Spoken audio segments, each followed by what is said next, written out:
Welcome to Old Guys Gentlemen Flex Fountain Pens. I got a little bit different than the title of my other videos, so I got to practice that some more so it just flows out. Today I'm going to be reviewing another flex pen, another modern flex pen, one that's been modified, and it's the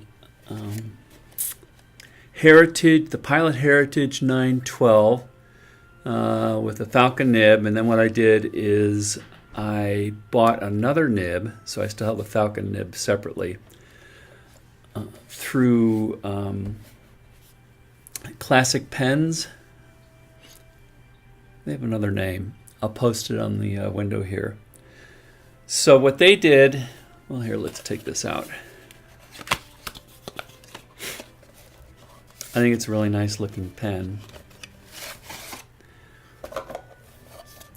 Cut to the chase. There's some stuff about this pen that I really like and some stuff of it that I don't like. But I'll probably be hanging on to it. And I should have wiped this off. Sorry about that. But that's the pen right there.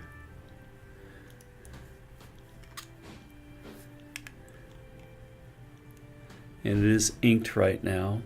Let me clean that nib up a little bit. So the nib that you see here is another FA nib, but this one was modified by Jim Mottishaw for a Spencerian grind. You know what would be good would be to show the other FA nib. All right, so this is the unmodified nib right here, and this is the modified one. See if I can get a little bit better light on here.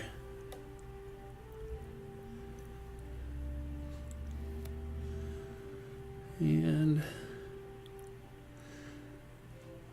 you can see right there, at least I can see it, the modified one is much thinner at the tip. Looks like he took away most of the, I know it's not iridium, but it's called iridium, tip. I think he also went in and enlarged the feed holes on here. Also looks like the nib itself is bent down just a bit. So, in any case, he modified it for Spencerian, which means it should be able to flex more and should be as thin or thinner than what they had before, so you get that big line variation.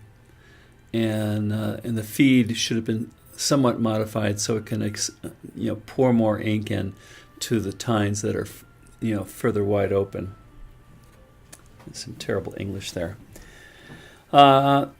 Price. One of the bad things is I spent too much money on this pen. I actually, with the original FA nib, I was up in Canada and we went to this place in Vancouver, and I think it's just called the Pen Shop. I'll have to read. I'll check that up and I'll put it on the screen. But I got caught up in the moment. They're very friendly. They're very helpful. Very nice. They threw in a bunch of extras after I bought it. Now that I see the price difference, maybe I understand why. But I would go back there in a flash just because of how helpful they were. But I paid, well, first I saw this and I thought, oh my God. I paid $440 for it, but that was Canadian. So it still is a lot. I paid $350. You can go online and buy it for $225. But I have a lot of memories and experience associated with the vacation that we took up there. And it was just vacation money, which means it doesn't really matter, right? Then to get the replacement nib that's in here right now, it was $164 from, I think it's classicpens.com. And then the mod itself was $110. And got a little card with it that said John Mottishaw, and I guess he does them, and he has someone else there who does it. But if you forget the fact that I paid the stupid amount of money up in Canada for it, the total is still about $500, which now that I have a bunch of vintage pens, I think that price is too high for what I had done. I suppose, though, I could have bought this pen from the guys who did the nib, and that would have brought the price down to, I wouldn't have had to pay this extra amount right here. That would have gone away. So it would have been $335. Maybe that's not too bad, but that still seems pretty high because it's still not as good as a vintage pen in some ways. Some ways it's a little bit better. Some of the stats on the thing, when it's posted, it's 15.9 centimeters. When it's capped, it is 14.2 centimeters. The body itself with the nib is about 12.6, and this is almost comfortable enough to write like this. I still like to post my pens, and that just feels better to me. The diameter of, I wondered what the hell this area was called. And as far as I can tell, I mean, I know this is all part of the feed section, but this little thing right here, it's called section. I found several references to that. This is the section. Anyhow, the minimum diameter here is about 11.5 millimeters. 10.5 millimeters. It goes up to about 11.5. And the maximum diameter up around here is about 12.9 millimeters. And for me, it feels just right. It feels really nice. Nice pen. So it's good looking, feels good, has a very precise feel. I feel like I'm writing with a flexible needle. But I found out that I have to be really careful on it because, well, first of all, with the spread of the tines, I tried several different inks, and similarly to the other video that I did, I found only tanzanite, private reserve tanzanite worked. But I wanted something better than that, so I experimented with some Amairo Suzuki with just a tiny speck of soap in it, which made this thing work.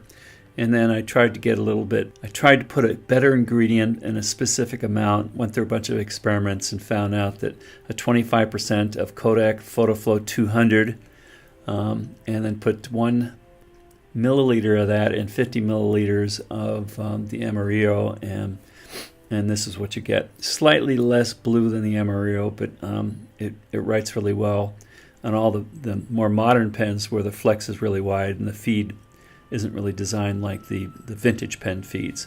Needs a very light, soft touch.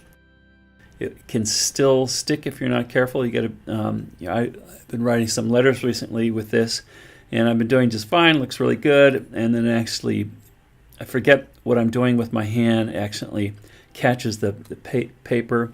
It pulls the tines down and then flicks all ink in various directions. In fact, at one point, I'd like to think of it as some sort of weird modern artwork on the page. When I looked at it that way, it wasn't so bad. So I just have to be more careful with this. So I do write with this, but I don't think it's as good as the vintage pens. Very good line variation. The thinnest is 0.18 millimeters, and it spreads out to 1.8 millimeters. And that's a 10x line variation. So let me show you some of the line stuff on here. Some horizontal lines, some vertical lines. By the way, because this was so finicky when I first got it, just like in the Jinhao pen with the Comic G nib, I had to do several things. I had to get better paper. I was just trying to write on regular paper, and that doesn't work. This happens to be Clairefontaine. I had to do the mix on the inks so the feed would keep up with it. I had to polish the end so it wouldn't catch as much. and then I had to use a lighter touch. So that's a fair amount of work to have to spend $4.99. Now it could be, there's lots of warnings in there when you buy this thing that it's really made for an expert writer, someone with a lot of experience in Spencerian. I don't know. Maybe that's true. Maybe I should redo this thing in a year or two from now and see if this is a bunch of crap. But in the process of doing some of the polishing here, this probably was thinner before than it's showing right now. Although that's, I bet that's still double or triple extra fine. How about let's start showing some of the variation. I like to do that perpendicular to some lines here. So there's a thin one, a little bit thicker, a little thicker. I shouldn't be getting that railroading. There we go. That's about as far as I can go. But some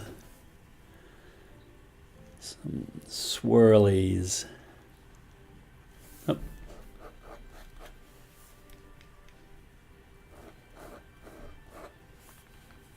Even though I have my magic ink in here,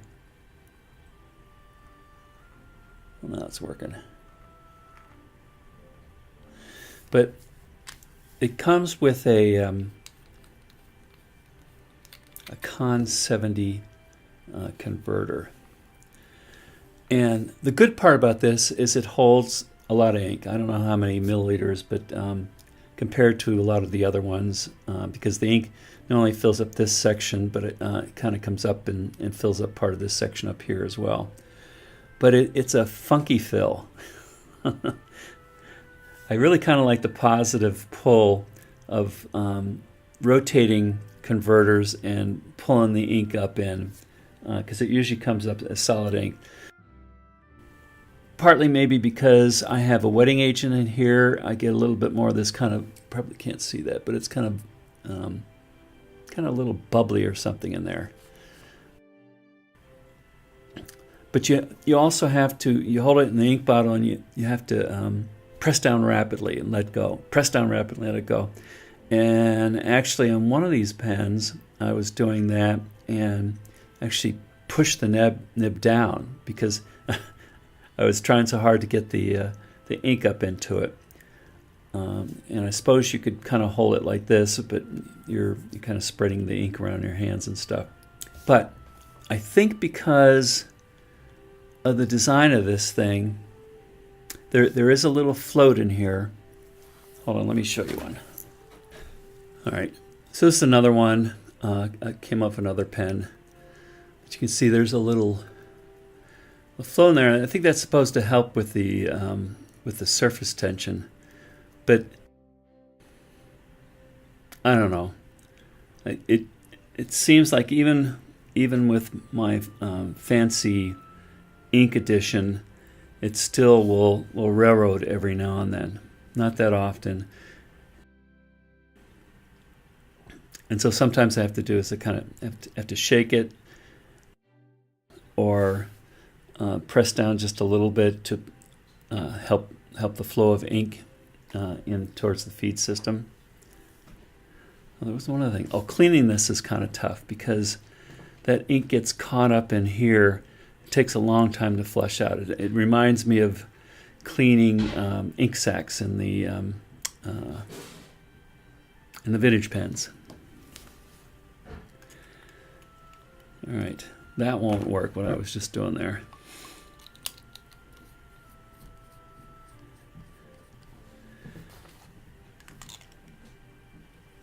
Let's make sure I still have some ink in here. Yeah. Okay, so you always have to end with doing a hello, right? Oh, I hate that when that happens.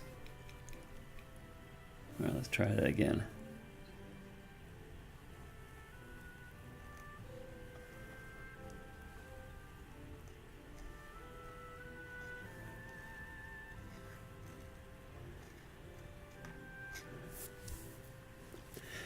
I think maybe a lot of times this happens when the pen sits around for a little while. I haven't quite figured that out. But most of the time, it writes pretty well. But it is a lot of money to spend. Maybe when my skill set gets better, I'll be able to write better. All right. My favorite Spencerian letter is a C. Turns out pretty well. Or a K. I didn't do that completely right. So it still writes pretty well, but it's expensive. I'm going to keep it because it feels good. Reminds me of a great trip to Canada. And it has really nice variation, really nice thin stuff that can be made really thickly. So I hope you got some value out of that. And until next time, goodbye.